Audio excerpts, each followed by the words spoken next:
Hello everyone, welcome back to my channel Dipa Akash official. আশা করি তোমরা সবাই ভালো আছো আর আমিও খুব ভালো আছি। তো আজকে আমি দুপুর দিকে আমি বাবার বাড়িতে এসেছি, বাপের বাড়িতে এসেছি। তো রথযাত্রা উপলক্ষে এসেছি আর বাবা মাকে দেখতে এসেছি। তো সারাদিনে তো ভিডিও করতে পারিনি, তাই রাতে ভিডিওটা নিয়ে বসেছি। তো আমাদের এখানে রথের মেলাও হয়, প্লাস রথ টানাও হয়। তো তোমরা দেখতে থাকো ভিডিওটা। তো আমরা রথে যাওয়ার জন্য রেডি, সবাই রেডি হয়ে গিয়েছি। আমার বড় রেডি হয়ে গেছে, সাথে আমার বোন আর আমার পিসির মেয়েও, ওরাও রেডি হয়ে গেছে। তো রথে যখন গিয়েছিলাম তখন মোটামুটি ভিড় ছিল, খুব একটা না, তো রোডে ভিড় ছিল। তো এই যে দেখতেই পাচ্ছ তোমরা রথ। এরপর মেলায় গিয়ে মেলার দেখছিলাম কি কি আছে না আছে। সেরকমভাবে মেলাটা খুব একটা বসেনি বৃষ্টির কারণে, তো যেটুকু বসেছে ভালোই বসেছে।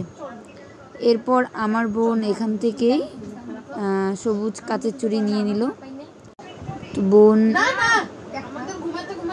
যে এখন চুড়ি পরবে, তো ওখানে একজনকে পরাচ্ছে, তারপর পরাবে। আর এখানে খুব গরম, সেই কারণে ঘেমে একদম ভূত।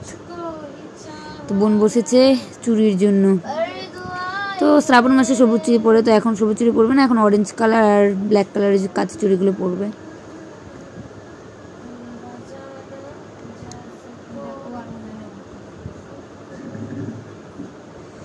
তো এটা মায়ের মন্দিরেই মেলাটা বসেছে। সবার শেষে ফুচকা না খেলে পুরো মেলাটাই মাটি, তাই আমরা ফুচকা খেতেও গিয়েছিলাম। ফুচকাটা এখন মাখা হচ্ছে আমাদের জন্য।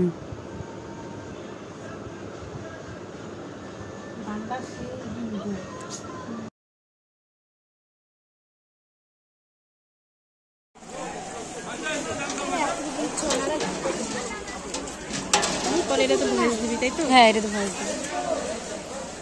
আমাদের হাতগুলো যেন মুখ দাঁড়াইছ না, তো লজ্জা লাগে।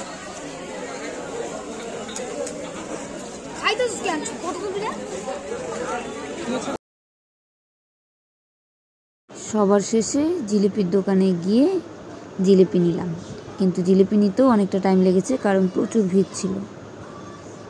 আর বাড়ি আসার সময় সবার জন্য মুগলাই নিয়ে এসেছিলাম।